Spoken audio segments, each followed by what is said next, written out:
Malaysia, Indonesia. Malaysia mana ni? Masuk sini. Murah sini, murah. Halal. Semat oh. Dek.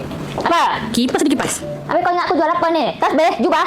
Ni masih ni. Kipas ni RM89 je. Tapi kalau kau nak elok lagi, jual kita pergi belakang. Nak dia bawa ni. Ni KDK punya 159 je. Nanti aku bagi 10 remote free kat kau. Asal pula? Kau tak tahu lagi kau sorot remote nanti. Kakak nak berak. Nabira ni 165 ni. Kau nak elok lagi, kau duduk dalam jamban 2 hari 2 malam. 209 je. Ni, tahan ni. Berak sini.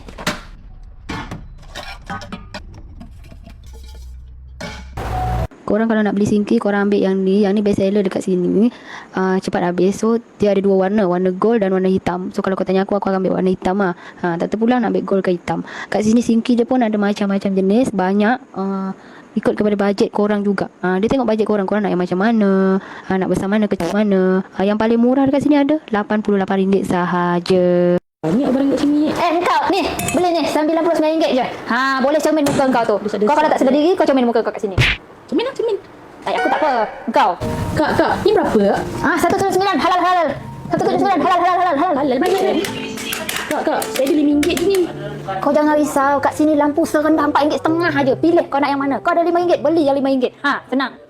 Selain daripada lampu-lampu ni, ada juga lampu yang mahal, yang harga premium. So ikut bajet korang nak pilih yang mana satu. So ada macam-macam jenis lampu kat sini. Kat sini pun ada jual power track juga. So kalau korang nak tengah cari power track, boleh datang sini. Dan macam-macam jenis. Kat sini pun ada soket. So kalau nak tukar soket estetik, boleh datang sini. Ini barang-barang premium kat kedai ni lah. Macam dapur-dapur. Siapa yang dah ada rumah sendiri, aku recommendkan korang datang sini. Sebab kat sini ada macam-macam jenis dapur, macam-macam jenis singki, macam-macam jenis lah. So korang boleh cari ikut bajet korang. Tengok banyak sangat pilihan. Terus aku pun tak tahu nak cakap macam mana, tapi memang banyak pilihan, harga berbaloi. Dan aku rasa harga kat sini, kalau kau tanya aku, kat sini agak murah lah berbanding kedai-kedai lain. So terpulang pada bajet masing-masing, boleh cakap dekat dia orang nak yang macam mana, nak yang macam-macam lah. So korang siapa yang nak beli barang-barang dapur, alat-alat dapur, boleh datang ke Alat Dapur di Semenyih. Kita ada warehouse sale, Year end sale. Kita ada year end sale tak daripada hari ini sampai 4 Januari. Apa tunggu lagi, korang datang ke Alat Dapur sekarang juga.